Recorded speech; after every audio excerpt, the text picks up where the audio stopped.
Ini kan arloji mahal seperti punya ayahku, kau dapat dari mana? Ini pemberian teman, kenapa? Teman? Aku tidak percaya. Assalamualaikum sahabatku semua. Bayangkan, seorang wanita karier yang sombong dan angkuh berhenti mendadak ketika melihat sopir pribadinya memakai arloji mahal yang mirip dengan milik almarhum ayahnya. Amarahnya membuncah, tuduhan keluar tanpa kendali, dan pria miskin itu hanya berdiri dengan tatapan tenang yang justru membuat semuanya semakin misterius. Namun satu langkah penyelidikan mengungkap jejak masa lalu yang selama ini terkubur rapat, sebuah kebenaran yang mampu menghancurkan egonya dalam sekejap. Siapa sebenarnya sopir pribadinya itu? Simak kisahnya sampai akhir. Namun sebelum lanjut ke ceritanya, tulis di kolom komentar, dari kota mana kalian menonton cerita ini?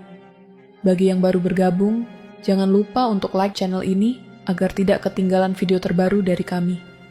Saya doakan semoga segala urusan kalian dimudahkan, rezekinya dilapangkan, selalu diberi kesehatan, dan dikabulkan segala hajat dunia akhirat oleh Allah Subhanahu Ta'ala.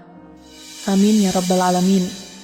Sekarang, mari kita mulai ceritanya. Pagi itu matahari belum sepenuhnya naik, tetapi kota sudah bergerak cepat. Gedung perkantoran tampak berkilau, sama seperti ambisi yang selalu memenuhi kepala Vivi sejak ia membuka mata.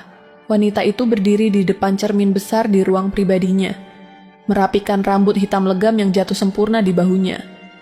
Setiap sentuhan menunjukkan betapa teguhnya ia menjaga citra yang selama ini mengangkatnya ke puncak karier. Di rumah megah itu, ia hidup dengan segala kemewahan yang membuatnya merasa tidak pernah salah. Semuanya berjalan sesuai keinginannya. Tidak ada yang berani membantah, tidak ada yang berani memotong kalimatnya. Termasuk sopir pribadinya, Ridwan, yang baginya hanyalah seorang pekerja yang harus selalu siap kapanpun ia memanggil. Pagi itu, Vivi melangkah keluar dari pintu rumah dengan langkah cepat. Gaun kerja hitamnya bergoyang ringan, menegaskan wibawa yang tidak pernah ia lepaskan. Ridwan sudah berdiri di dekat mobil. Pintu belakang terbuka, kepala sedikit menunduk. Namun sesuatu berhenti di mata Vivi, sesuatu yang kecil, sesuatu yang tidak seharusnya ada di pergelangan tangan seorang pria yang bekerja sebagai sopir. Arloji, bukan arloji biasa, model itu tidak mungkin salah. Warna talinya, bentuk kacanya, ukiran halus yang tampak ketika Ridwan mengangkat tangan untuk memeriksa waktu. Semua itu memukul ingatan masa kecil Vivi seperti angin ganas yang menerbangkan pintu-pintu yang selama ini ia tutup rapat. Ia memicingkan mata, dadanya mengeras. Arloji itu sangat mirip dengan milik almarhum ayahnya, sebuah hadiah dari ibunya. Hadiah terakhir sebelum rumah itu pecah. Hadiah yang selalu disimpan Vivi di tempat paling aman, jauh dari tangan siapapun. Ia berdiri, mematung beberapa detik. Ridwan memperhatikan, tetapi tetap diam, seperti menunggu instruksi. Vivi melangkah mendekat, tumit sepatunya, mengetuk lantai halaman seperti tanda bahaya kecil yang siap meledak. Dia berhenti tepat di depan Ridwan dan menatap lurus ke arloji itu. Keningnya mengerut, napasnya memburu. Telunjuknya terangkat perlahan dan mengarah langsung ke pergelangan tangan pria itu. Ridwan menunduk sedikit, bingung, tetapi Vivi tidak memberi ruang sedikit pun untuk bertanya. Suara Vivi muncul, dingin dan tajam seperti bilah kaca. Jam itu dari mana? Ridwan mengangkat wajahnya. Tenang, tidak ada gelisah berlebihan. Ini milik saya, Non. Ketegangan seketika menyelimuti udara. Vivi mengerjapkan mata, tidak percaya dengan jawaban yang terlalu sederhana untuk jam semahal itu. Terlalu tenang untuk situasi yang baginya sudah sangat mencurigakan. Milik kamu. Nada suaranya berubah lebih tinggi. Kamu pikir aku tidak tahu nilai jam itu? Ridwan tetap diam beberapa detik sebelum akhirnya menjawab. Lembut namun mantap. Saya tidak pernah berbohong kepada Non. Jam ini memang milik saya. Vivi tertawa kecil, tawa yang tidak membawa kebahagiaan apapun. Lebih seperti ejekan yang tercipta dari rasa tidak terima. Ia mendekat, tatapannya menusuk. Jadi kamu mengaku jam semahal ini milik kamu. Seorang sopir. Ridwan menarik napas pelan, tidak marah, tidak gentar, meski jelas tuduhan itu menusuk harga dirinya. Saya bisa jelaskan, kalau Non mau mendengar. Namun Vivi tidak ingin mendengar. Ia balas menatap lebih tajam, seolah berusaha menguliti jawaban Ridwan untuk menemukan kebohongan di baliknya. Tidak ada satupun alasan masuk akal yang bisa menjelaskan kesamaan jam itu dengan jam peninggalan ayahnya. Sementara waktu terus berjalan, sesuatu di dalam diri Vivi perlahan berubah. Rasa marah bercampur dengan sesuatu yang lebih mengganggu. Ragu. Ia tidak percaya pada Ridwan, tetapi entah mengapa ia tidak bisa menepis perasaan bahwa pria itu tidak sedang berbohong. Tatapan matanya terlalu jujur, terlalu tenang. Dan itu justru membuat Vivi semakin tertekan. Karena jika dia tidak berbohong, berarti ada sesuatu yang jauh lebih besar tersembunyi di balik jam itu. Sesaat kemudian, Vivi masuk ke mobil tanpa berkata apapun lagi. Namun pikirannya tidak berpindah dari arloji itu. Seluruh perjalanan menuju kantor terasa kacau oleh pikiran yang berputar tanpa henti. Sejenak ia menutup mata, berharap semuanya hanya kesalahan kecil. Namun, bayangan arloji ayahnya terus menghantui. Arloji yang seharusnya hanya ada satu. Arloji yang tidak mungkin dimiliki orang lain.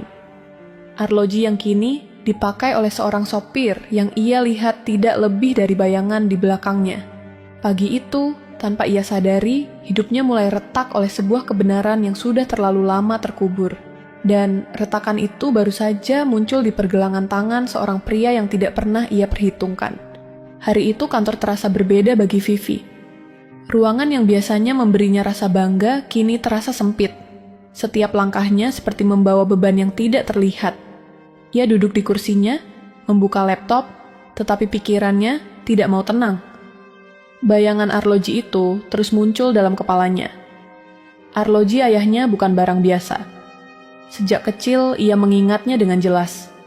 Ayahnya selalu memakainya saat menghadiri acara penting, saat menemaninya belajar, dan saat menepuk kepalanya sebagai tanda sayang. Ketika perpisahan besar terjadi antara ayah dan ibunya, arloji itu menjadi simbol terakhir dari kenangan yang ingin ia simpan. Tidak mungkin ada dua. Seharusnya tidak mungkin. Vivi menghela napas panjang. Tangannya meremas meja, mencoba menenangkan diri. Tetapi pikirannya tetap kacau. Ia menutup laptop dan berdiri, melangkah menuju jendela besar di ruang kerjanya.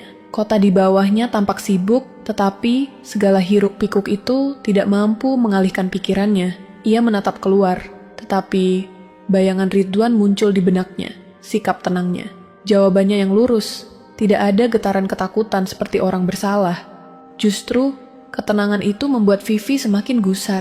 Mengapa seorang sopir bisa memiliki arloji mahal yang hampir identik dengan milik ayahnya? Apakah ia benar-benar jujur? Atau ia hanya sangat pandai menyembunyikan sesuatu? Pintu ruangannya diketuk. Sekretaris masuk membawa berkas rapat. Vivi menerima berkas itu tanpa benar-benar melihatnya. Sekretaris itu hanya bisa menunduk bingung sebelum pergi. Vivi kembali duduk, namun hatinya masih gelisah. Ia mencoba mengabaikan. Tetapi, rasa curiga itu seperti duri yang terus menusuk. Sampai akhirnya ia berdiri tiba-tiba. Keputusan itu datang begitu saja. Ia harus memastikan. Tanpa menunggu waktu, Vivi memanggil Ridwan untuk bersiap mengantarnya pulang lebih awal. Ia buru-buru masuk ke mobil. Wajahnya serius. Ridwan tidak bertanya apapun. Ia hanya mengemudi seperti biasa, meski bisa merasakan suasana yang jauh lebih berat dari pagi tadi. Setibanya di rumah, Vivi langsung menuju ruang pribadi tempat Brankas berada.